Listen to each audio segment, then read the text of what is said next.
Hi, I'm Dr. Manuel Momjin. I'm a family medicine doctor in Glendale, California. I'm here to give you a health tip. I think everyone should get the whooping cough vaccine as soon as possible, really.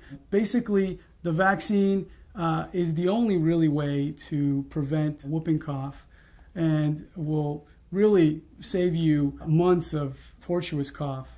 It's very important to get the whooping cough vaccine because it's the only way to prevent the spread of pertussis in the community. Babies and infants are depending on you getting your vaccinations so we can prevent the spread and prevent infant mortality from pertussis.